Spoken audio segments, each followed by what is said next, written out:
नमस्कार, आप देख रहे हैं लोकतंत्र। मैं हूं आपके साथ अक्षय सिंह। देश के प्रधानमंत्री नरेंद्र मोदी ने रोजगार मेले के तहत सरकारी विभागों और संगठनों में चयनित 70,000 से ज्यादा कर्मियों को नियुक्ति पत्र का वितरण किया। प्रधानमंत्री ने खुशी जाहिर करते हुए कहा कि राष्ट्रीय स्तर पर होने वाले ये रोजगार मेले आज एनडीए और बीजेपी सरकार की नई पहचान बन चुके हैं। आज भारत में निजी और सरकारी सेक्टर दोनों ही जगह नौकरियों के निरंतर नए मौके बन रहे हैं, जबकि हमारे नौजवान स्वरोजगार के लिए भी आगे बढ़ रहे हैं। सरकार से मदद पाने वाले हमारे नौजवान अब खुद अनेक युवाओं को नौकरी दे रहे हैं। पिछली सरकारों पर कटाक्ष करते हुए प्रधानमंत्री ने कहा कि देश में चल रहा ये रोजगार अभियान पारदर्शिता और सुशासन का प्रमाण है, जबकि पूर्व की सरकारों में परिवारवादी राजनीतिक दलों ने हर व्यवस्था में भाई भतीजावाद को बढ़ावा दिया और जब सरकारी नौकरियों की बात आती थी तो भी ये लोग भाई भतीजावाद के साथ भ्रष्टाचार करते थे। लेकिन हमारी सरकार ने इस प्रथा को खत्म किया। अब ऐसे में सवाल इस बात को लेकर उठ रहे हैं कि मोदी सरकार का रोजगार पर दावा हकीकत है या फसाना।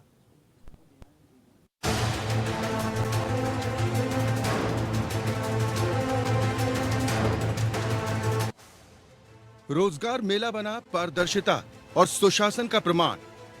मोदी सरकार में भाई भतीजावाद की प्रथा हुई खत्म। 70,000 से ज्यादा चयनित कर्मियों को पीएम ने बांटा नियुक्ति पत्र। मोदी राज में रोजगार हकीकत या फसाना। देश में महंगाई और बेरोजगारी के मुद्दे पर घेरने वाले विपक्षी दलों को प्रधानमंत्री नरेंद्र मोदी ने करारा जवाब दिया है। रोजगार मेले के तहत आज पीएम ने 70,000 से ज्यादा चयनित युवाओं को नियुक्ति पत्र का वितरण किया। साथ ही दावा किया कि बीजेपी के शासन में भाई भतीजावाद की प्रथा को खत्म कर पारदर्शिता और सुशासन का राज स्थापित किया गया है। पूर्व की सरकारों पर कटाक्ष करते हुए प्रधानमंत्री नरेंद्र मोदी ने कहा कि जब सरकारी नौकरियों की बात आती थी तो कैसे परिवारवादी पार्टियां भाई भतीजावाद से लेकर भ्रष्टाचार में लिप्त होती थी। लेकिन अब देश बदल रहा है। आज भारत में निजी और सरकारी सेक्टर दोनों ही जगह नौकरियों के निरंतर नए मौके बन रहे हैं, जबकि हमारे नौजवान स्वरोजगार के लिए भी बढ़ चढ़कर आगे आ रहे हैं। आज भारत में निजी और सरकारी सेक्टर दोनों ही जगह नौकरियों के निरंतर नए मौके बन रहे हैं, जबकि हमारे नौजवान स्वरोजगार के लिए भी आगे आ रहे हैं। सरकार से मदद पाने वाले हमारे नौजवान अब खुद अनेक युवाओं को नौकरी दे रहे हैं। राष्ट्रीय स्तर पर होने वाले ये रोजगार मेले एनडीए और भाजपा सरकार की नई पहचान बन गए हैं। आज एक बार फिर 70,000 से ज्यादा युवाओं को नियुक्ति पत्र मिले हैं। मुझे खुशी है कि बीजेपी के शासन वाली राज्य सरकारें भी, सभी बीजेपी के स्टेट में भी लगातार इस तरह के रोजगार मेले आयोजित कर रही है। जो लोग इस समय सरकारी नौकरी में आ रहे हैं, वहीं प्रधानमंत्री के रोजगार के दावों पर विपक्षी दलों को एतबार नहीं है। कांग्रेस अध्यक्ष मल्लिकार्जुन खड़गे ने इससे पहले भी रोजगार मेले पर कटाक्ष करते हुए ट्वीट किया था कि मोदी सरकार रोजगार के नाम पर भर्ती पत्र बांट रही है, जबकि सरकारी महकमों में करीब 30 लाख पद खाली हैं। Too little too late Modi सरकार के 10वें वर्ष के कार्यकाल का एक स्टंट मात्र है। वहीं जयराम रमेश ने तंज कसते हुए कहा था कि मोदी सरकार का रोजगार मेला बेरोजगारी का एक स्मारक है। उनका रोजगार मेला वास्तव में पिछले 9 वर्षों में लाखों एमएसएमई बंद होने के कारण बेरोजगारी का एक स्मारक है, क्योंकि प्रधानमंत्री के लिए शासन अधिकतम तमाशा बन चुका है। ये बात सच है कि जॉब क्रिएशन देश में हमेशा से एक बड़ा मुद्दा रहा है। जीडीपी बढ़ने से ज्यादा जरूरी है जॉब क्रिएशन। सरकारी आंकड़ों के मुताबिक 2017-18 में बेरोजगारी दर 45 साल में सबसे ऊपरी स्तर पर था। हालांकि तब सरकार ने तर्क दिया था कि ये आंकड़े भी सही तस्वीर नहीं दिखाते, क्योंकि लोगों ने काम खोजना ही बंद कर दिया है। वहीं असमानता पर साल 2022 में आई रिपोर्ट इस बात की तस्दीक करती है कि भारत दुनिया में आर्थिक तौर पर असमानता वाले देशों में से एक है। यहाँ की शीर्ष 10% आबादी की आय आर्थिक तौर से निचले स्तर के लोगों से 22 गुना ज्यादा है। इससे ये पता चलता है कि देश में आर्थिक स्तर पर असमानता कितनी बढ़ी है।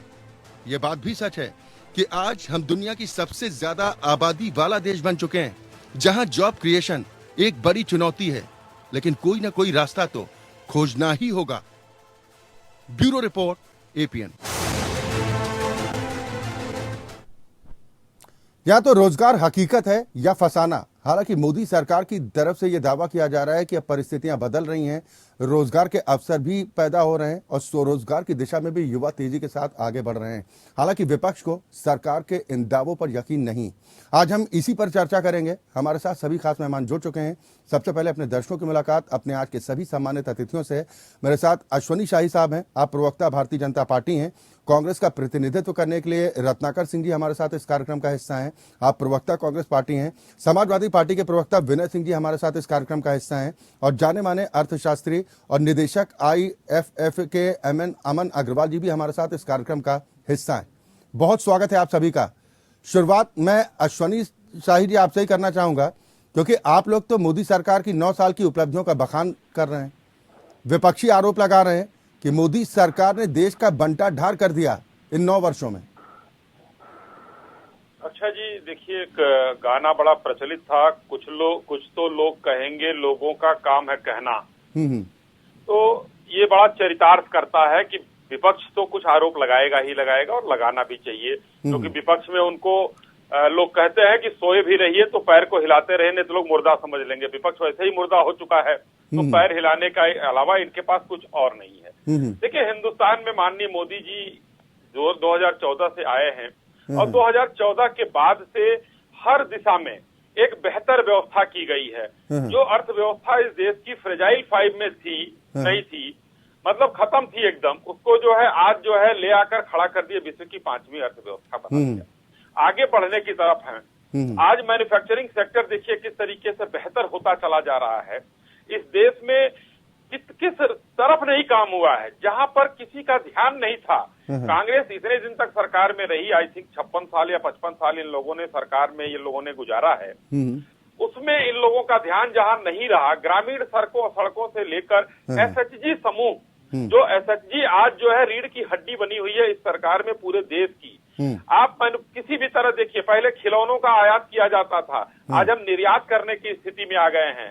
पहले बाहर के जो है रक्षा उपकरण ये लोग मंगाया करते थे, और मंगाया क्या करते थे उस समय जो है, जो राजीव गांधी जी देश के प्रधानमंत्री ने कहा था, जब 1 रुपया भेजता हूं तो 85 पैसा खत्म हो जाता है कांग्रेसियों के बीच में ही, 15 पैसे पहुंचता है जनता के बीच में। आज वही पूरा 1 रुपए का 1 रुपए 16 आना टकाटक पहुंच रहा है सबके खाते में। DBT के माध्यम से जनधन खाता खोला गया।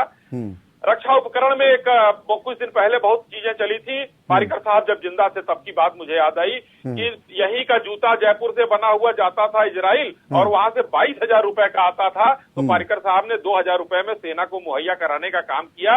अब सोचिए ये स्थिति करते थे लोग। रक्षा उपकरण में आज हम निर्यात कर रहे हैं। अच्छा जी, ये हमारी बेहतरी की बात हम कर रहे हैं। नहीं, ये आत्मनिर्भर भारत की दिशा में तो महत्वपूर्ण कदम अश्वनी शाही जी हैं, लेकिन बात यहाँ पर नौकरियों की भी हो रही है। नौकरी भी तो इसका हिस्सा है ना। जी, मैं आ रहा हूँ। जो वह पढ़ लिखकर अगर डिग्री हासिल करता है तो उसको लगता है कि एक अदद अच्छी सी नौकरी मिल जाए, उसका भविष्य उज्जवल हो, लेकिन नौकरियां होने के बावजूद अगर नहीं मिलती, आपको लग रहा है कि आंकड़े पक्ष में गवाही दे रहे हैं? देखिए, आंकड़ों को किस तरीके से देखा जाता है इसकी बात है। अगर हवाबाजी में देखा जाएगा तो वो अलग बात है, लेकिन इस साल जो है सरकार ने घोषित किया है कि 10 लाख हम नौकरी देंगे, और उस दिशा में आज 6 रोजगार मेला हो गया है। 4,33,000 नौकरियां बांटी जा चुकी हैं इस देश में, और आज भी जो है वही हुआ है। उसके अलावा जो मैं कह रहा हूँ, स्टोरेज कैपेसिटी बढ़ रही है। पहले 400 मेडिकल कॉलेज थे, अब जो है 700 हैं, सब में नौकरियां मिली हैं। 20,000 किलोमीटर रेलवे की पटरियां इलेक्ट्रीफाइड थी, आज जो है इस समय लगभग आई थिंक 9 साल में 40,000 किलोमीटर, इस 9 साल में हम लोगों ने 40,000 इलेक्ट्रीफाइड किया है। रोजगार मिला ही होगा। पूंजीगत व्यय 4 गुना बढ़ा है, रोजगार बढ़ा ही होगा। ठीक है। और उसके बाद 1 लाख सीटें मेडिकल कॉलेज में बढ़ी हैं। मैं कुछ आंकड़े और आपको देना चाहता हूँ। ठीक है, एक एक रिएक्शन बाकी मेहमानों से अश्वनी शाही जी हो जाए, क्योंकि आप जो आंकड़े बता रहे हैं, कि इस दिशा में आत्मनिर्भर भारत की दिशा में अगर तेजी से काम हो रहा है तो इसमें रोजगार के अवसर प्राप्त होते हैं, बिल्कुल ठीक बात एक लाइन और है, मैं लेकिन बोल के, कोई अच्छा जी, एग्जैक्ट एक लाइन। आंकड़ा अच्छा सरकार जी। क्यों नहीं दे पा रही ताकि मैं लोगों को दे भी तो रहा पता हूं। चले? मैं दे रहा हूं। देखिए, माननीय जितेंद्र सिंह मंत्री जो हैं इस समय उन्होंने सदन में कहा था कि लगभग 9,76,327 पद खाली है। ठीक है। रेलवे में उसमें से मैं गिनती करा देता हूं, 2,93,943, गृह मंत्रालय में 1,43,536 और सेना में 2,64,706। ये मोटा मोटा जो आंकड़ा था। चले ठीक, लेकिन कांग्रेस पार्टी के राष्ट्रीय अध्यक्ष मल्लिकार्जुन खड़गे की तरफ से आंकड़े कहां से हैं कि तकरीबन सरकारी विभागों में 30 लाख से ज्यादा पद खाली हैं? रत्नाकर सिंह जी, ये डाटा कहां से मिला?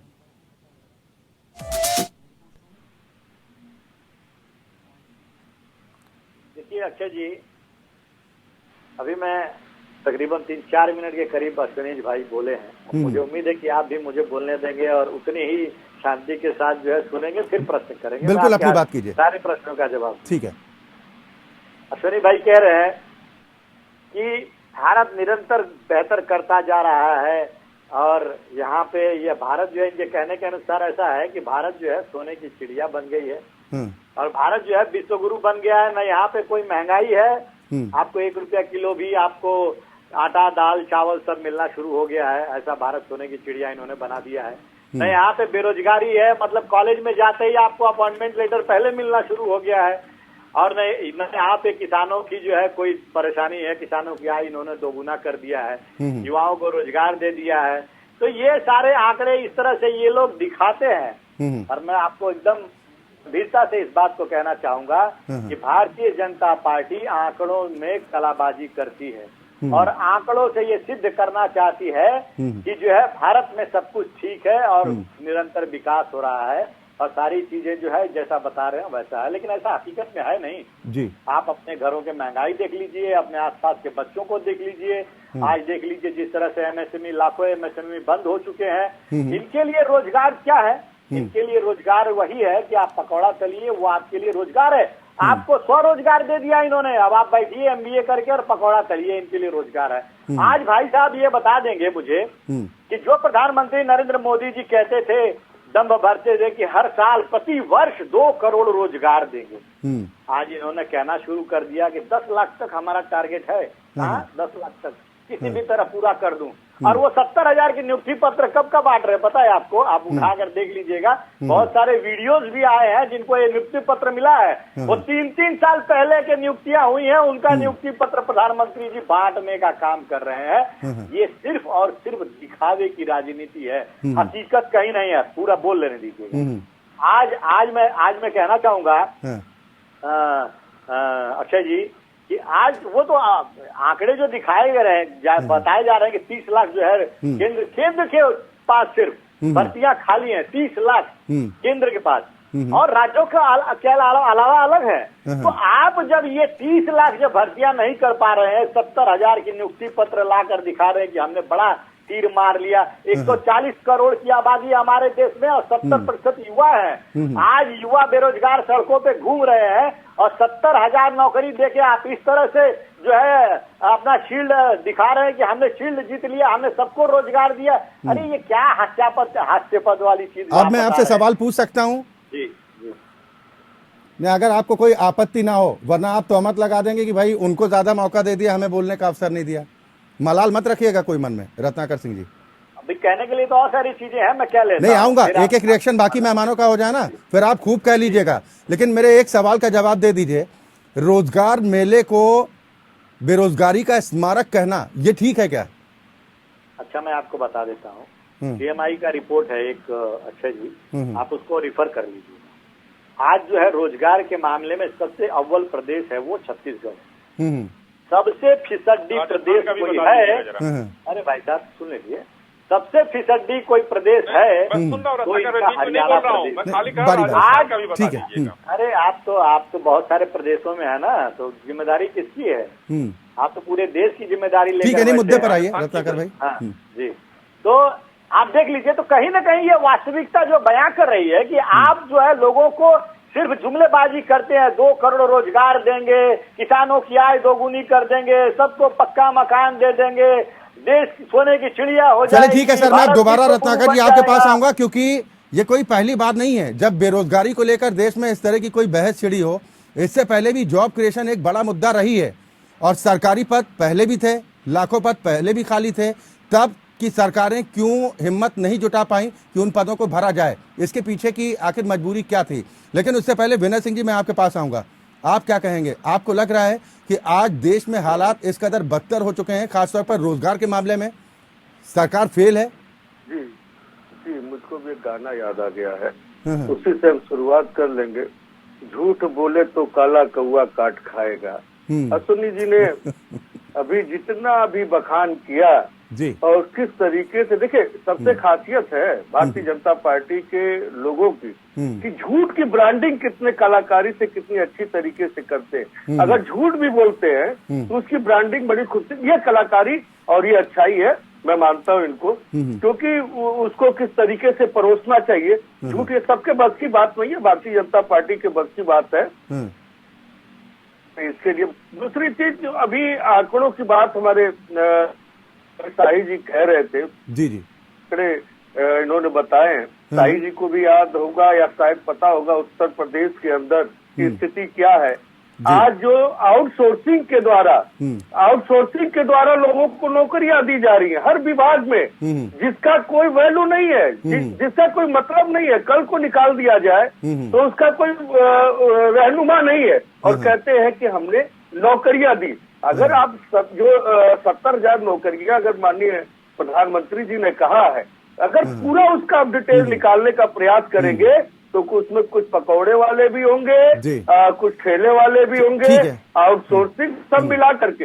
देखिए, अगर नौकरियां इन्होंने दिया तो बार बार कहा जा रहा है। चले बिल्कुल, हम समाजवादी पार्टी के शासनकाल का भी जिक्र करेंगे कि उस वक्त नौकरियों की क्या स्थिति थी उत्तर प्रदेश में, क्योंकि देश का सबसे बड़ा सूबा है और उस वक्त आपकी सरकार पर भी आरोप लगते थे। लेकिन मैं आऊंगा आपके पास। मैंने लाखों नौकरियां पुलिस विभाग में समाजवादी पार्टी ने दी थी। ठीक है सर, आऊंगा। 2 लाख।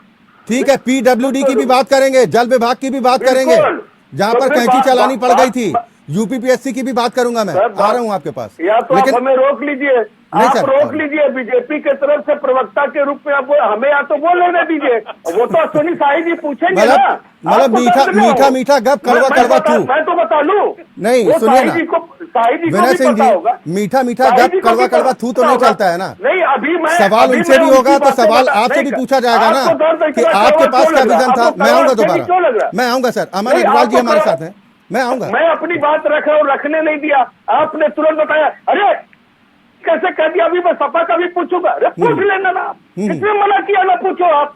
हम तो बैठे ही बताने के लिए, तो पूछूंगा ना, तभी तो कह रहा हूँ आपसे भी पूछूंगा ना कि क्या वो दुश्वारियां होती, क्या दिक्कतें होती हैं कि जब जॉब के पैमाने पर हाथ खाली हो जाते हैं, सरकारें कोई भी हो। ठीक है सर, विनय जी आऊंगा। देखिए, आपके अंदर हिम्मत नहीं कि बीजेपी से पूछ पाए कि कितने जॉब दिए उत्तर प्रदेश। पहला सवाल मेरा बीजेपी से है, छोड़िए ना सर, इससे फर्क नहीं पड़ता है। मैं आऊंगा ना विनय जी, आऊंगा। अरे सर, भाषण थोड़ा ही पढ़ रहे हैं मंच पर, थोड़ा इंतजार कीजिए। हम भी आपका ज्ञान लेने के लिए अमन अग्रवाल जी, ठीक है, मैं आऊंगा। नहीं, आपसे हमें ज्ञान की जरूरत भी नहीं ना सर, आप आंकड़े दे दीजिएगा, उतना ही बेहतर है। अमन अग्रवाल साहब, मैं आपके पास आ रहा हूँ। एक तरफ दावे हैं, दूसरी तरफ दावों की हकीकत। आप कैसे देखते हैं जो सरकार की तरफ से दावा किया जा रहा है रोजगार के मामले में, ये हकीकत है या फिर फसाना? ऐसा है, जहाँ तक रोजगार और बेरोजगारी के अगर हम जैसे भी बात कर रही जी, तो सीमाई का ही डेटा है मार्च अप्रैल का, जो अप्रैल के 12वें या 13वें अप्रैल को आया था। इसके बदौलत ये दिखाई देता है करीबन 36 से 37% एम्प्लॉयमेंट ग्रोथ, मतलब कि जॉब बढ़े, और करीबन 7.5 से 8% महीने पर महीने अनएम्प्लॉयमेंट। अगर इन 2 आंकड़ों को देखें तो ओवरऑल हमें एम्प्लॉयमेंट ग्रोथ देखने को मिल रही है, और ये एक इंडिपेंडेंट एजेंसी सीएमआई की डेटा की रिपोर्ट के बेसिस पे है, ये कोई सरकारी आंकड़े नहीं। जी। दूसरी चीज, हिंदुस्तान में दुविधाजनक बात ये है कि जॉब हम जब कहते हैं या रोजगार जब कहते हैं, तो आदमी सोचता है रोजगार वही है जब सरकार, चाहे वो केंद्र सरकार हो या स्टेट सरकार हो, जब वो दे रही है तो उसी को जॉब माना जाता है या रोजगार माना जाता है। बाकी कोई भी आदमी काम कर रहा है, चाहे आप काम कर रहे हैं या मैं काम कर रहा हूँ या किसी और महकमे में कोई काम कर रहा है, प्राइवेट कंपनी में काम कर रहा है, उसको वो रोजगार की नजर से नहीं देखता। ये दुर्भाग्यपूर्ण बात है। और इस सरकार ने उसका मुहिम चेंज करने की कोशिश करी है, चाहे वो स्टार्टअप हो, स्टैंड अप हो और बड़े सारे जो प्रोग्राम्स हैं उसके दूर करने की कोशिश करी है। पर अभी भी लोगों के मन में यही है कि जब तक वो सरकार नहीं देती तो ये नहीं।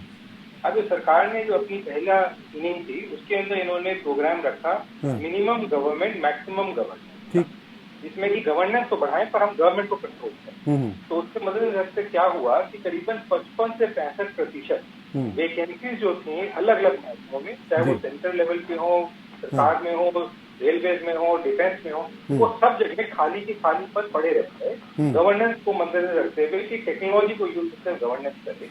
और इस वजह से काफी हो सकता है कि करीबन 20 से 25 लाख करोड़ जो करीब लॉस जॉब जो है वेकेंट हो इस समय अलग अलग महत्वों के लाख के करीब जी। प्रधानमंत्री जी, मैं तो काफी समय से लोकसभा टीवी पे, संसद टीवी पे, आपके चैनल पे भी 3-4 साल से कहता है कि सरकार को देखना चाहिए कि मिनिमम एक लेवल ऑफ सस्टेनेबल गवर्नमेंट जरूरी है, उसको पदों को बढ़ना जरूरी है अगर हमें आगे बढ़ना है। बिल्कुल ही मिनिमम गवर्नेंस पे नहीं आ सकते हैं। तो मेरे अच्छी बात है कि मोदी जी ने पिछले साल इसको मद्देनजर रखते हुए ये कहा कि हम 8 लाख जॉब इमीडिएटली अलग अलग विभागों में, जिससे आंकड़े भी कुछ समय पहले भी आए थे कि अलग अलग विभाग में कैसे दिए जाएंगे, वो दिए जाएं। और वो जो दिए जाएंगे उनको करने के लिए कम से कम 8 से 9 महीने पीरियड मिनिमम जेस्टेशन पीरियड है, तो पहले उसका विज्ञापन दिया जाएगा, फिर कैंडिडेट आएंगे कि उनका नियुक्ति की जाएगी, कि उनको अनाउंस किया जाएगा। वो आप पीरियड क्योंकि ओवर हो गया तो हम देखेंगे अगले 6 महीने से 1 साल के अंदर काफी हद तक ये 10-12 लाख जॉब्स जो है और जो अभी दे दिए हैं वो ठीक है, और भी दिए जाने की उम्मीद है। सर, कोई ऐसा पैमाना है जिससे कुछ इस तरह के आंकड़े सामने आए जिस पर कम से कम देश के लोग यकीन कर सकें? क्योंकि आंकड़े ना होना, कहीं ना कहीं विपक्ष जो सवाल उठाता है लोगों के मन में भी ये होता है कि भाई सच आखिर है क्या। लोग तो अपने आप से जोड़कर देखते हैं ना कि मौजूदा वक्त में हमारी स्थिति क्या है, हालात क्या है। देखिए कि ऐसा है, अगर हम इनडायरेक्ट तरीके के आंकड़े देखें उसमें काफी सारे आंकड़े हैं। एक है जीएसटी कलेक्शन, क्योंकि जो जीएसटी कलेक्शन है सिर्फ बड़े बड़े महकमों से या बड़ी बड़ी कंपनियों से नहीं होता है, वो छोटे छोटे रोजगार, छोटी छोटी जो बड़ी चीजें हैं उनके बेचने से भी होता है, कंज्यूमर गुड्स में। दूसरा है कंज्यूमर कॉन्फिडेंस, कि मार्केट में लोग कितना खरीदारी कर रहे हैं। अगर हम इनके आंकड़े देखें, प्रोडक्शन लिंक इंडेक्स होता है, उसका जो प्रोडक्शन कैपेसिटी है कैसे बढ़ रहा है, जब इन आंकड़ों को देखें तो इनमें भी बढ़ोतरी देखने को हमें मिल रही है। सिर्फ जीएसटी कलेक्शन में नहीं और आंकड़ों में भी हमें बढ़ोतरी देखने को मिल रही है। एक इंडेक्स डायरेक्ट आंकड़े हैं जिससे जो है चीजें बढ़ रही हैं। हम तभी कोई चीज खरीद सकते हैं जब हमारे पास आय हो। अगर हमारे पास आय नहीं होगी तो हम ये सोचेंगे जो अभी इसी मंच पर रत्नाकर जी ने जैसे आरोप लगाया कि भाई सरकार के दावे तो हवा हवाई हैं, दावे वो कुछ भी कर सकते हैं लेकिन जमीनी हकीकत ये नहीं है। विनय सिंह जी की तरफ से भी इस बात को लेकर सवाल खड़ा किया गया कि एमएसएमई सेक्टर को तबाह बर्बाद कर दिया गया। क्या वाकई में स्थिति उतनी विकराल है? पहली बात तो स्थिति बहुत अच्छी नहीं है। स्थिति को इम्प्रूव करने के लिए जो सरकार है उनको काफी ज्यादा कार्य करने पड़ेंगे और उसके दो कारण रहे हैं। पहली बात तो स्थिति आज की बनी हुई नहीं है। 100 साल में देखें, चाहे हिंदुस्तान हो चाहे कोई भी देश हो, एम्प्लॉयमेंट का मुद्दा सबसे इम्पोर्टेंट मुद्दा रहा है सब सरकारों। दूसरी चीज जो देखने को मिली है कि अगर हम बाहर की सरकारों के माध्यम में देखें, वहाँ पे करीबन 35% के करीब 30 से 35% अनएम्प्लॉयमेंट चल रही है। ऑफिशियल आंकड़े करीबन 10 से 20% के बीच में आते हैं ज्यादा। हिंदुस्तान में वो आंकड़े उस लेवल पे नहीं पहुंचे हैं क्योंकि कोरोना काल में काम किया। बट ये नहीं भूल सकते कि 20, 21, 22 ऐसे साल रहे हैं जो इस देश के लिए और विश्व मार्केट के लिए कोरोना का आप जिक्र कर रहे हैं। ठीक है, विनय जी भी कुछ कहना चाह रहे हैं। विनय जी अपनी बात पूरी कीजिए। तो उस वजह से जो थोड़ा धक्का मिलता है। ठीक है सर, मैं आऊंगा आपके पास। नहीं दे पाया। ठीक है सर। हाँ, विनय जी कुछ कहना चाह रहे थे। अग्रवाल साहब ने जो कहा, मैं उनकी बात से सहमत हूँ कि अगर कलेक्शन को लेकर के आप उससे अगर पता लगाने का प्रयास करते हैं कि कितना कलेक्शन सरकार ने रेवेन्यू जनरेट किया, तो अब तो भारतीय जनता पार्टी ने जो बेचारे खोमचे वाले, ठेले वाले, उनके ऊपर भी लाइसेंस लगा करके उनसे जो है टैक्स वसूलना शुरू कर दिया है। तो ऐसे कलेक्शन को लेकर के अग्रवाल साहब हम पता नहीं लगा सकते। पता कैसे लगाना पड़ेगा? आज ये कहते हैं हम रोजगार दे रहे हैं, तो आउटसोर्सिंग के माध्यम से लोगों को रोजगार जो दे रहे हैं, जो नौकरियां दे रहे हैं, क्या उसकी कोई वैल्यू है, उसकी कोई अहमियत है? जो कंपनी है कल को उठा करके दूसरे को ले आएगी, क्योंकि उससे पैसा लेगी, दूसरे को रख देगी। तो किसी की कोई आज जो मजबूती नहीं है, ठीक है, कि आप कह सके कि हम अस्थायी रूप से पड़े हुए अगर हम काम कर रहे हैं। तो इस तरह के रोजगार को, इस तरह की नौकरियों को आप ये नहीं कह सकते हैं कि भैया। तो आपकी नजर में पैमाना क्या होना चाहिए विनय सिंह जी? बिल्कुल पैमाना ये होना, अगर ये कहते हैं हमने नौकरियां दी है तो वेबसाइट है, हर विभाग के वेबसाइट पर कितनी नौकरियां किस विभाग में दी गई है पब्लिश कर दिया जाए, समझ में आ जाएगा कि कितनी नौकरियां इन्होंने किस विभाग में दिया है। नहीं तो फिर तो आप कहते हैं भाई सरकार के आंकड़े हैं, ये तो हवा हवाई है, ये तो इन आंकड़ों पर हम भरोसा नहीं करते। कोई उपाय अग्रवाल साहब ऐसा है जिस पर विपक्ष को भी थोड़ा बहुत भरोसा हो जाए? देखिए जी, ऑलरेडी मैंने आपको जो आंकड़े बताए वो सीएमआई के आंकड़े मार्च और अप्रैल के आए हुए हैं। मैंने अपने नहीं आंकड़े बताए, मैंने कोई सरकार के आंकड़े या मिनिस्ट्री ऑफ लेबर के आंकड़े नहीं बताए हैं। दूसरी बात, ये बिल्कुल अच्छी बात है, जैसे मैंने कहा हिंदुस्तान में सब लोग चाहते हैं कि सरकारी नौकरी मिल जाए, लेके बैठ जाओ और फिर करप्शन के पैसे से देश को चलाओ और अपने को चलाओ। अनफॉर्चुनेट चीज हिंदुस्तान में ये रहती है, आपको काम आता हो या ना आता हो, एक बार आपकी नौकरी लग गई पैसा देके तो अपनी नौकरी खाओ, उसको उस पर जो है कमीशन खाते रहो सारी जिंदगी। अगर आप प्राइवेट सेक्टर में लग रहे हैं, वहां पे आपको प्रोडक्टिविटी दिखानी पड़ेगी, आपको अपनी क्षमता दिखानी पड़ेगी। अगर आप में क्षमता है तो कोई आपको क्यों नहीं रखेगा और आपसे काम क्यों नहीं करेगा? तभी तो आप देश की बढ़ोतरी करते हैं। ये कहना कि सिर्फ सरकारी कंपनियां या सरकारी महकमे की वजह से सरकार देश चल रहा है, ये गलत होगा। प्राइवेट कंपनियों के अंदर भी जो लोग काम करते हैं, आप जैसे मेरे जैसे, उनसे भी बढ़ोतरी होती है, उससे भी ग्रोथ होती है और उनको जो है नजरअंदाज नहीं किया जा सकता है। ठीक है, रत्नाकर भाई क्या जवाब देंगे? बात करें तो बात नहीं। ठीक है, रत्नाकर भाई क्या कहेंगे? देखिए अक्षय जी, मैं कुछ वाकया याद दिलाना चाहता हूँ सरकार के बारे में जी, कि सरकार अपनी नाकामियों को जो है ढकने का किस तरह से काम करती है। इनके केंद्रीय मंत्री, इनका जब रोजगार के ऊपर प्रश्न पूछा गया कि भाई रोजगार क्यों नहीं दिया जा रहा है जी, बेरोजगारी का आलम ये है कि 45 साल में सर्वाधिक जो बेरोजगारी मोदी काल में है, ये रिकॉर्ड है अपने आप।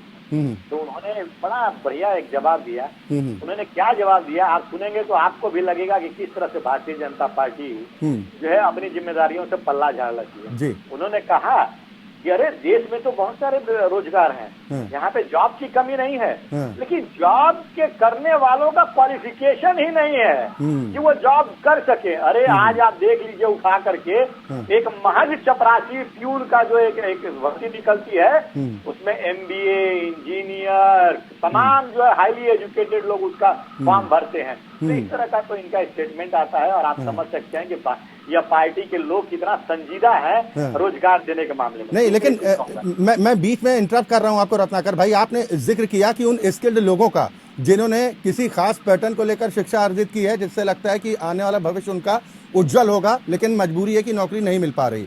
लेकिन जो लोग साधारण पढ़ाई करते हैं या आज की डेट में मान लीजिए कोई ग्रेजुएशन करता है, वो स्किल्ड कैसे होगा? नहीं देखिए, उनकी गिनती नहीं होगी। व्यक्ति के लिए हर तरह का जॉब है, बिल्कुल होगी। मैं बताता हूँ आपको। एक मिनट विनय भाई, आप अगर ग्रेजुएट है, सिंपल ग्रेजुएट है, तो आपके लिए भी यहाँ पे रोजगार का सृजन उसके हिसाब से बना हुआ है। लेकिन आपकी इच्छा शक्ति होनी चाहिए ना कि हाँ भाई मैं देश को इस तरह से विकसित करूं, उद्योग धंधों को इस तरह से बढ़ाऊं कि लोगों को रोजगार मिले। जितना अब आप पकोड़े तलने को रोजगार कहेंगे तो भाई ऐसे तो देश में लाखों आपने रोजगार नहीं, पकोड़े तलने वालों का कम से कम अपमान तो मत कीजिए। पकोड़े तो आपको भी पसंद आते होंगे रत्नाकर भाई, इतना गुस्सा क्यों पकोड़े वालों से? देखिए क्या है अक्षय जी कि ये भारतीय जनता पार्टी, जब इनके पास कोई जवाब नहीं है। आज अश्विनी भाई मेरे मित्र हैं, इनसे पूछ लीजिए कि आपने इन 9 सालों के दौरान आपने कितने रोजगार दिए और किस सेक्टर में दिए, इनके पास कोई आंकड़ा नहीं। शरद कोहली जी भी हमारे साथ इस कार्यक्रम का हिस्सा हैं। आप जाने माने इकोनॉमिस्ट हैं। शरद कोहली जी, बहुत स्वागत है आपका भी हमारे साथ इस कार्यक्रम में शामिल होने के लिए। लेकिन अश्विनी शाही जी, जो आरोप लगाए जा रहे हैं कि सरकार के पास अगर आंकड़े हैं तो आंकड़े जारी क्यों नहीं करती, कितनी सरकारी नौकरियों में अब तक भर्ती की गई, इसको लेकर डेटा क्यों नहीं जारी करती?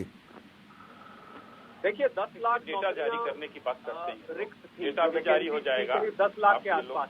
हम सब जानते हैं इस बात। कोहली साहब, मैं आऊंगा आपके पास। ये मेरा सवाल अश्विनी जी से था, मैं आ रहा हूँ आपके पास। सॉरी। देखिए अभी जो है हमारे साथ 2 राजनीतिक दलों के लोग हैं। कोई अर्थशास्त्री बैठेगा जो अपनी वो डेटा होगा उस पर बात करेगा। दोनों के ऊपर मुझे हंसी आ रही थी, उसका कारण है हमारे रत्नाकर भाई पूरा देश में महंगाई और बेरोजगारी पर बोल दिए।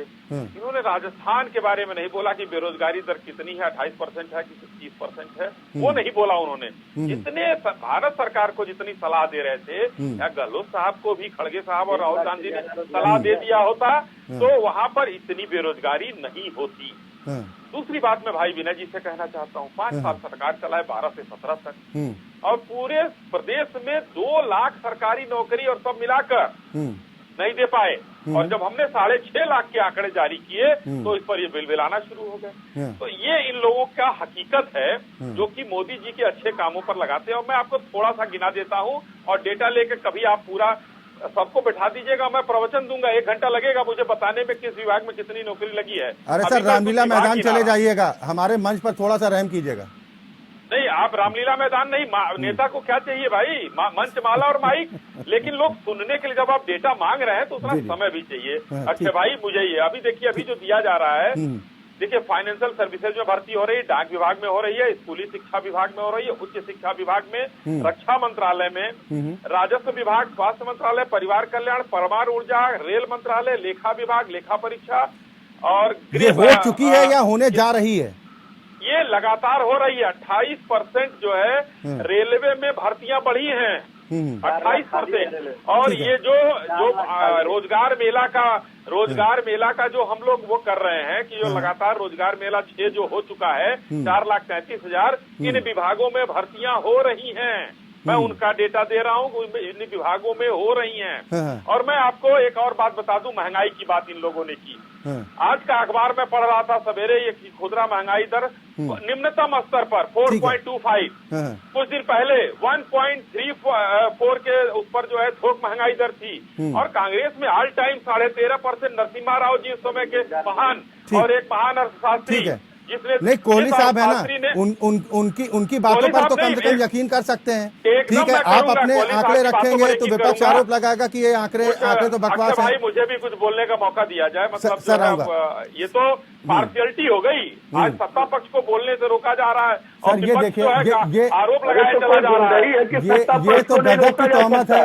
कोई गुंडई है क्या कि सत्ता पक्ष को नहीं रोका जा सकता? बिना भाई खरीद लिया क्या सत्ता पक्ष ने मीडिया? सर देखिए ना, सर सुनिए ना, ये बेकार दबाव की बातें काम आती नहीं है। सुनिए ना बिना भाई, खरीद नहीं लिया। अरे बिना भाई, थोड़ा रहम कीजिए, इन सब बातों से फर्क पड़ता नहीं है। हम तो सवाल पूछेंगे, हमारा काम सवाल पूछना है। मीठा लगे तो आप एक्सेप्ट कर लेना, वरना थू तो आपको करना ही है। ठीक है, कोहली साहब हमारे साथ हैं। कोहली साहब, क्या कहेंगे देश में रोजगार की दिशा में पिछले 9 साल में मोदी सरकार के कार्यकाल को? क्या मोदी सरकार रोजगार के मामले में पूरी तरह से फेल साबित हुई है? देखिए, सरकारी नौकरी की अगर हम अक्षय बात करें तो करीब 10 लाख सरकारी नौकरियां रिक्त थी, हम सब जानते हैं। मैं केंद्र सरकार की बात कर रहा हूं, मैं राज्य सरकार की बात नहीं कर रहा। और उसमें से धीरे धीरे वो भरी जा रही है। पर इसमें अक्षय जरूरी बात समझने वाली ये है कि कोई भी सरकार हो, भाजपा की हो या कांग्रेस की हो, मैं राजनीति से नहीं आता हूँ, उसमें समझने वाली बात यह कि सरकारी नौकरी के सहारे आप बेरोजगारी को दूर नहीं कर सकते हैं। अगर कोई ये सोचता है कि सरकार सबको नौकरी दे देगी तो मुझे लगता है वो गलत सोचता है, पहली बात। दूसरी बात, इस पिछले 9 साल की अगर हम पूरा लेखा जोखा लें तो अक्षय हम ये तो नहीं कह सकते कि बेरोजगारी पूरी तरह से हट गई है। आज भी बेरोजगारी की देश की दर करीब 6.8 और 7% के आसपास है। ये बात हमें स्वीकार करनी पड़ेगी। और जहाँ 143 करोड़ की जनसंख्या हो, वहाँ पर आप कहें कि आप बेरोजगारी, और जहाँ पर जो लिटरेसी रेट है वो बहुत ज्यादा 100% लिटरेसी हमारे देश में नहीं है, स्किल डेवलपमेंट पूरी नहीं, तो आप कहें कि हम 100% नौकरी दे देंगे लोगों को, वो मुझे लग रहा है वो एक काल्पनिक स्थिति है जो कि आ सकती है। हो सकता है भारत जब विकसित देश बन जाए तो वो स्थिति आ जाएगी, पर इसके लिए हम सरकार को दोषी नहीं बना सकते। सरकार का काम नौकरी देने का नहीं है। सरकार का काम ये है कि वो ऐसा माहौल बनाए जहाँ पर निजी क्षेत्र की नौकरियां आए। और ये माहौल बनाने का प्रयास ऐसा नहीं है कि नहीं किया गया। 100 लाख करोड़ से ज्यादा की सरकारी निवेश किया गया, जिसके जरिए बहुत सारी निजी निवेश आया है। तो सरकार एक प्लेटफॉर्म बना सकती है अक्षय, जिसमें लोगों को नौकरियां मिले, पर इसके साथ साथ हमें शिक्षा पे ध्यान देना होगा और हमें स्किल डेवलपमेंट पे ध्यान देना होगा। ये सर, ये जो 2017-18 में जो आंकड़े आए कि 45 साल में पिछले सबसे ज्यादा जो बेरोजगारी की दर थी वो थी, उस आंकड़ों को लेकर विपक्ष कहता है कि इतने वर्षों में इतना बड़ा परिवर्तन आ गया क्या? देखिए, पहले तो मैं एक चीज पे कमेंट करना चाहूंगा आपकी इजाजत से अक्षय जी, कि हमारे देश में रोजगार को या बेरोजगार को मापने का कोई डेफिनेटिव पैमाना नहीं है। इस बात के लिए मुझे सरकार से शिकायत है कि कोई भी ऐसा सिस्टम नहीं है। CMI एक एजेंसी है, central for monitoring of Indian economy, हम सबने सुनी होगी, आपने भी सुनी होगी है। वो CMI एक निजी संस्था है, वो अपना कुछ हजार लोगों का सर्वे करती है, कुछ जगह जाके वो आंकड़े निकाल देती है। उन आंकड़ों के बेसिस पे हम लोग डिबेट भी कर लेते हैं, हम लोग बहस भी कर लेते हैं, हम लोग बात भी कर लेते हैं। नहीं तो ये तो सर मजबूरी है ना, जब जो आंकड़े जो सामने आएंगे फिर उसी पर बहस बनती है। नहीं, मैं सबसे पहले आपकी की बात कह रहा हूँ। सबसे पहले मैं हमारे जो भाजपा के माननीय प्रवक्ता हैं उनको मैं ये सलाह देना चाहूंगा कि यहाँ पर नौकरी, आप अमेरिका में देखें, हर हफ्ते आप नौकरी के पैमाने आते हैं। आपने ध्यान दिया होगा, मैं क्योंकि अमेरिकन इकोनॉमी, वर्ल्ड इकोनॉमी भी स्टडी करता हूँ, हर हफ्ते बल्कि किसी भी समय आप बेरोजगारी के आंकड़े निकाल सकते हैं। हमारे यहाँ नहीं होता, तो मैं अपने माननीय प्रवक्ता को सलाह देना चाहता हूँ कि हमारे यहाँ बेरोजगारी को मापने के लिए एक एजेंसी सरकार की तरफ से नियुक्त होनी चाहिए, जो कि रियल टाइम पे, रियल टाइम मतलब किसी भी समय हमें कितने रोजगार, चले बिल्कुल, यानी आप ये चाहते हैं कि कोई एक न एक ऐसा पैमाना होना चाहिए जिस पर आंख मूंद कर कम से कम भरोसा किया जा सके। विनय जी अपनी बात भी पूरी कर दीजिए। लेकिन एक जो अहम मुद्दा आज प्रधानमंत्री ने नियुक्ति पत्र बांटते के दौरान कहा कि हमारे शासनकाल में पारदर्शिता आई है, नौकरियों के मामले में भ्रष्टाचार खत्म हुआ है, जो कि पहले नहीं था। देखिए, भ्रष्टाचार के मामले पे मैं ठीक, कोहली साहब आऊंगा, ये विनय जी से मेरा सवाल था, आऊंगा सर आपके पास।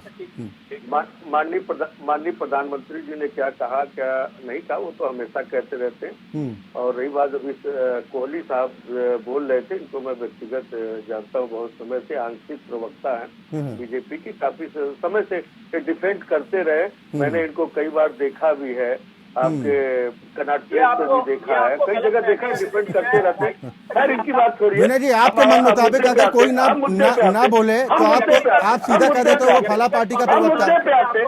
हम मुद्दे पे आते हैं। आप तो जानते हैं, सारे लोग जानते हैं, दर्शक आप मानते हैं कि भ्रष्टाचार बड़ी समस्या थी इस तरह के मामलों में? एग्जाम्पल दूंगा मैं। खत्म कहाँ हुआ है भ्रष्टाचार? खत्म क्या होता है कि उत्तर प्रदेश में कानून व्यवस्था चुस्त रूप से कम हुआ है आपकी नजर में? एक मिनट सुन तो लीजिए।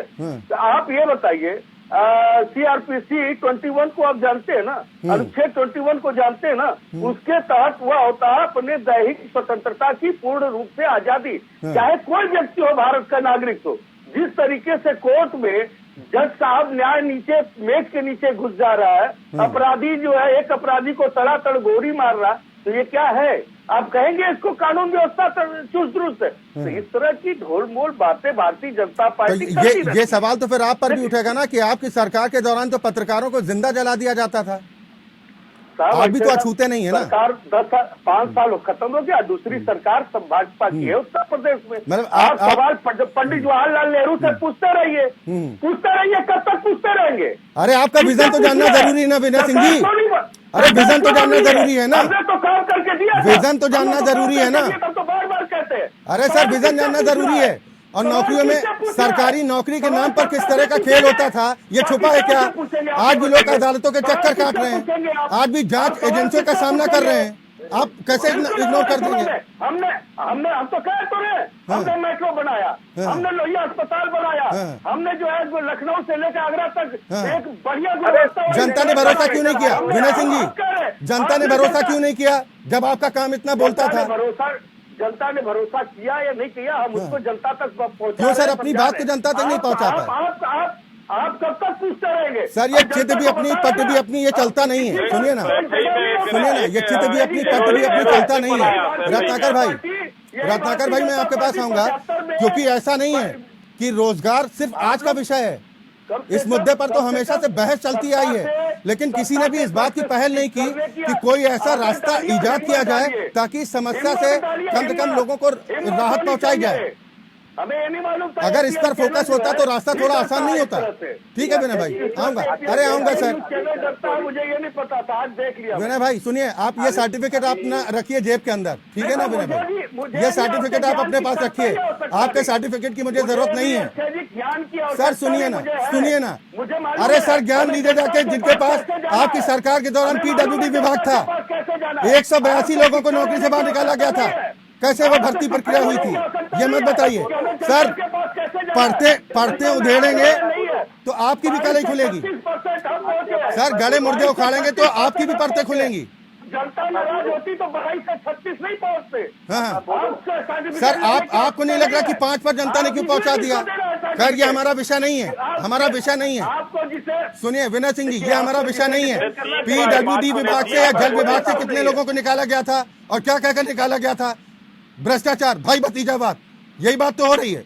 आज क्या है, आम लोगों के अधिकारों का हक मारा गया और आप बड़ी बड़ी बातें कर रहे हैं। रत्नाकर भाई आपके पास आऊंगा, क्योंकि ब्रेक पर जाने से पहले भ्रष्टाचार को लेकर जो मुद्दा छेड़ा था कि भ्रष्टाचार कहीं ना कहीं एक बड़ी वजह है जो कहीं ना कहीं लोगों को उनके अधिकारों से वंचित कर देता है। देश ने तो दौर भी देखा ना, जब रेलवे में नौकरी के नाम पर जमीन का खेल होता था। आज भी जांच एजेंसियों के चक्कर लगा रहे हैं, भूल जाएगा देश। अच्छा जी, पहले मैं शरद कोहली जी का एक स्टेटमेंट था, पहले उसके ऊपर मैं चर्चा कर लेना चाहता हूँ। उन्होंने कहा कि देखिए सरकार की यह जिम्मेदारी होनी चाहिए कि वो रोजगार का सृजन करे जी। और इस सरकार से उन्होंने गुजारिश भी की कि वो आंकड़े जो है डेली बेसिस पे या वीकली बेसिस पे वो रोजगार के, बेरोजगारी के, ये सब आंकड़े वो स्वागत योग्य है, मैं भी उसका समर्थन करता हूँ। ठीक है, देखिए इस सरकार की विडंबना ये है कि ये रोजगार सृजन कैसे करेगी। अभी 30 लाख के करीब जो है सरकारी नौकरियां जो है उनके पद खाली हैं, वो तो ये सरकार भर नहीं पा रही है। वो नए रोजगार का सृजन किस प्रकार करेगी, अभी मैं आपको बता देना चाहता हूँ। ये लोग अग्निवीर योजना लेके आए। वो अग्निवीर योजना जो हमारे सेना में परमानेंट जो भर्तियां होती थी उनको कॉन्ट्रैक्चुअल बेसिस पे 4-4 साल का इन्होंने कर दिया। अब बताइए कि आदमियों को जो पेंशन की जिनको दरकार रहती है, ये तो ओपीएस के खिलाफ ही रहते हैं। हम तो जहां पे भी आ रहे हैं ओपीएस देने का काम कर रहे हैं। वो सेना जैसे महत्वपूर्ण जो विभाग है जहां पे कि लोगों को पूरा 17-17 साल, 20-20 साल जो है अपना निकालते हैं और देश के लिए देते हैं, वहां पे 4 साल का कॉन्ट्रैक्चुअल ये लोग क्वालिटी जो है डिट्रियोट करते जा रहे हैं, क्वालिटी जो है खराब करते जा रहे हैं। तो ये रोजगार तो सृजन बढ़ा नहीं रहे, अपितु ये जो रोजगार का क्वालिटी जो सिलेक्शन कर रहे हैं ना, उसकी क्वालिटी जो है और खराब होती जाएगी, आप देखिएगा। शायद मेरी बातों से ये कोहली जी एग्री होंगे।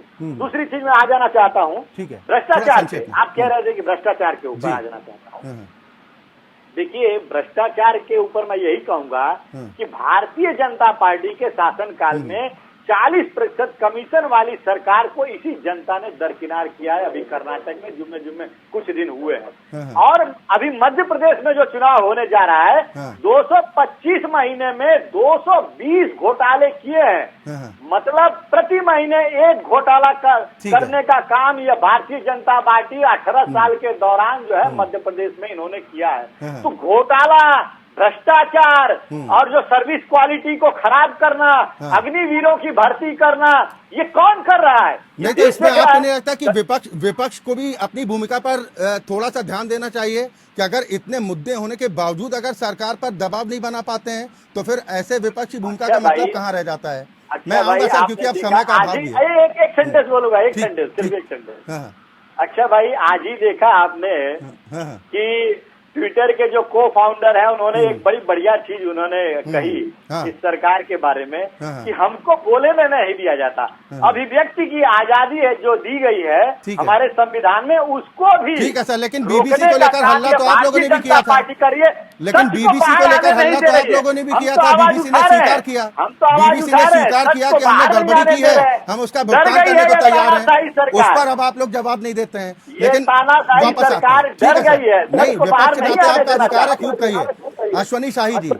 लेकिन आप इस बात को तो मानेंगे ना कि आज भी बड़ी चुनौती है, पहले भी थी आज भी है, बेरोजगारी एक बड़ी समस्या है।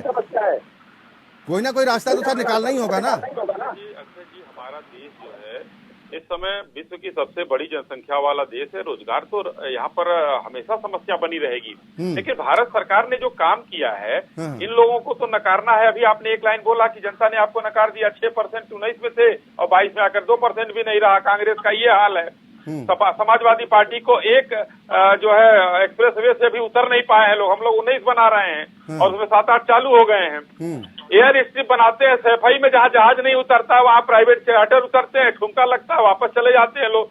अगर वहाँ पर हवाई अड्डा बनवा दिए होते तो जनता के लाभ में होता। तो ऐसे ऐसे काम ये लोग करते वो कह रहे हैं कि हमने मेडिकल कॉलेज बनवाया, उसका जिक्र आप क्यों नहीं करते सफाई के? सफाई में मेडिकल कॉलेज बनवाया, अच्छी बात है, मैं सीना ठोक के कहता हूँ अच्छा काम किया हुआ है, कहता हूँ अच्छा काम किया है। ये सब सपा के देन है। और दूसरा सुन लीजिए, ठीक है, इंफ्रास्ट्रक्चर 1.5 ट्रिलियन इस समय पूरे हिंदुस्तान का चल रहा है, क्या रोजगार उसमें सृजित नहीं हुए हैं? स्टार्टअप 492 के आसपास ही, इस समय 93,000 के आसपास हैं।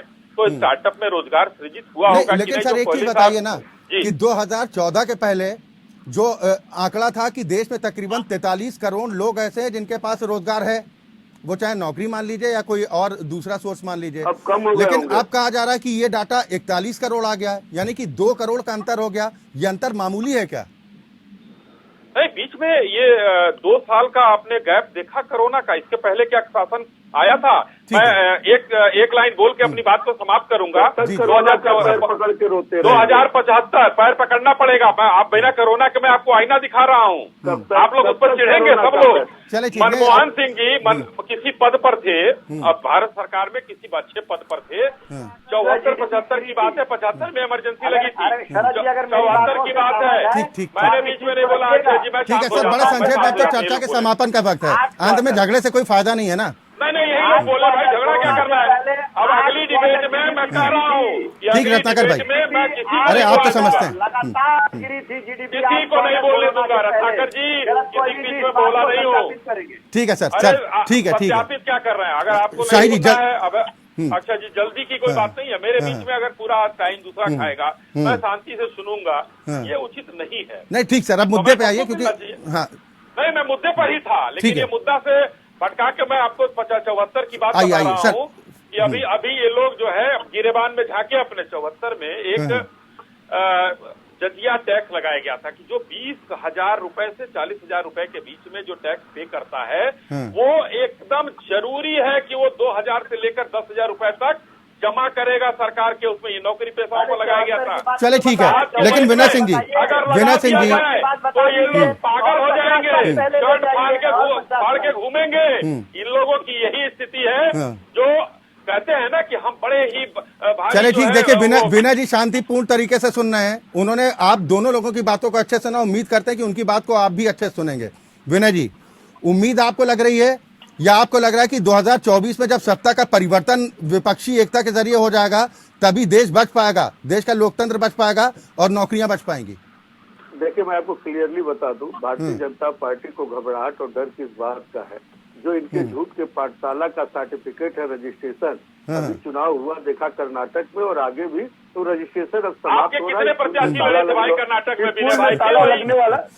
चले खैर, अब चर्चा के समापन का वक्त है। कोहली साहब है, लेकिन हम उनसे जरूर फाइनल रिएक्शन इस पर लेना चाहेंगे, कुछ उपाय, कुछ एक्सपीरियंस। कोहली साहब सर, देखिए अभी आप कह रहे हैं कि नहीं जी, हम झूठ के पाठशाला में ताला लगने वाला होना चाहिए। ये जो है पूरा हो गया ना सर। एक गोरखपुर का छोड़ करके एक मेडिकल कॉलेज सोनी साही जी बताते हुए जाएंगे, निवेदन हाथ जोड़ के। चले ठीक है, अब समय ज्यादा इजाजत नहीं दे रहा है। कोहली साहब हमारे साथ हैं, कोहली साहब सर, ठीक है, प्लीज प्लीज प्लीज प्लीज, अब तो चर्चा समापन का वक्त है। अच्छे खासे हो गई ना चर्चा, समापन भी अच्छे खासे शांतिपूर्ण तरीके से हो जाने दीजिए, ठीक है। कोहली साहब, मैं आपसे ये जानना चाह रहा हूँ, हाल ही में मॉर्गन स्टैनली की एक रिपोर्ट सामने आई जिसमें कहा गया कि हर जिले में जितने जिले हैं, दुनिया की सबसे बड़ी आबादी होने के बावजूद, सर प्लीज, दुनिया की सबसे बड़ी आबादी होने के बावजूद भी भारत आज जिस ट्रैक पर चल पड़ रहा है, आने वाले भविष्य के शुभ संकेत हैं।